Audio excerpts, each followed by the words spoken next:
is it possible that this malhama has already occurred in the form of World War II, because this planet has never witnessed a war as big as World War II, where millions of people died, and this did happen before Umran of Baitul Maqdis. Jerusalem became the center stage after the Balfour Declaration, and Kharabu Yathrib Medina lost its glory days after the Khilafah was abolished.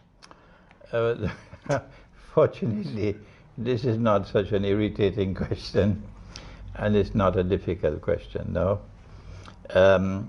When we seek for an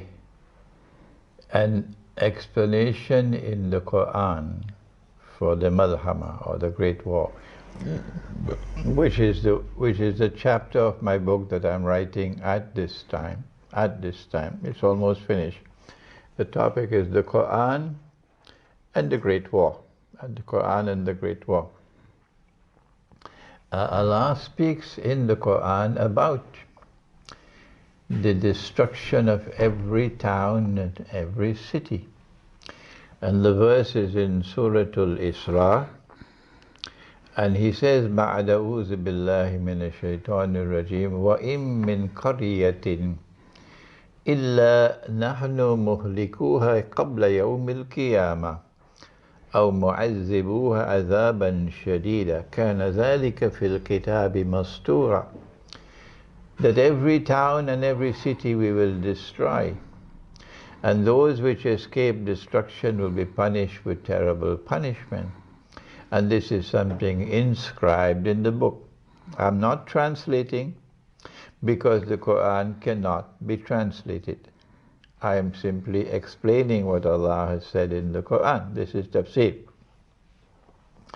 My first comment on this ayah of the Quran is that Allah will not destroy a town or a city which does not deserve destruction, because that will be unjust, and Allah is not unjust. And so now our first comment is that Allah will destroy every town and every city which deserves to be destroyed.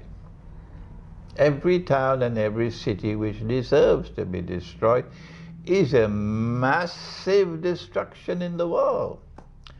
And for me, a massive destruction in the world of every town and every city which ought to be destroyed is a one-time event.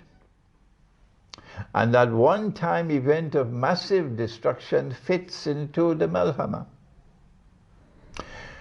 Which are those towns? Which are those towns which ought to be deserved and destroyed? Well, you know, first of all, there is homosexuality and the people of Lut. And when Allah destroyed them, He did it as an ayah, a warning that if you return to homosexuality, I'll return with my destruction. Number two, that Allah spoke in the Quran that He's going to wage war on the moneylender. That's what He said. The last verse to be revealed in the Quran was on riba. Allah and His Messenger will wage war on those who are still practicing riba and growing rich by sucking the blood of mankind. So when Allah wages war to destroy every town and every city, which town and which city should be up on the top of the list? Number one, the moneylender. Those who have grown fat with their banking system based on riba, on the monetary system based on riba, and they have grown wealthy and fat, and the rest of the world has been ripped off and are living now in miserable poverty. Not only is Allah going to destroy you, destroy your cities, but He's going to punish you. How does He punish you? Those who are not destroyed will be punished with terrible punishment. The punishment is, Allah says, الَّذِينَ يَأْكُلُونَ الرِّبَى, those who consume riba, as in the Western world. لَا يَقُومُونَ إِلَّا كَمَا يَقُومُ الَّذِي يَتَخَبَّطُهُ الشَّيْطَانُ مِنَ الْمَسِّ. They are going to eventually live like a people who have been driven to madness by the touch of shaitan. Those who are growing fat with riba are going to live eventually like a people who have been driven to madness by the touch of shaitan. They're going to live a miserable life.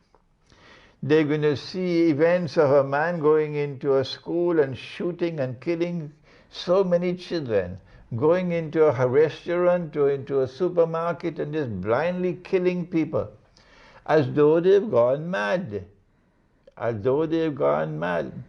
And then thirdly, Allah speaks of destruction. He destroyed Fir'aun because of his oppression. And when he destroyed Fir'aun, he destroyed his all his army with him. He said, I preserve the body of Fir'aun, so that when it is recovered in history, it will function as a sign, لِتَكُونَ لِمَنْ خَلْفَكَ آيَةً, for the succeeding generation. That if you follow the path of Fir'aun and become the oppressors of the world, I will destroy you the same way I destroyed Fir'aun. So when the Malhama takes place and Allah is destroying every town and city, do you think He's going to destroy those who say, not for 100 years, we will never allow a man to marry another man and get a marriage certificate? Will He destroy them? When Allah is destroying every town and every city in the Malhama, will He destroy those who become miserably poor because of riba? Huh? And those who are the victims of oppression? Not at all. So when the Malhama takes place, Allah will be on one side and will help that side. And the other side is going to be destroyed and defeated.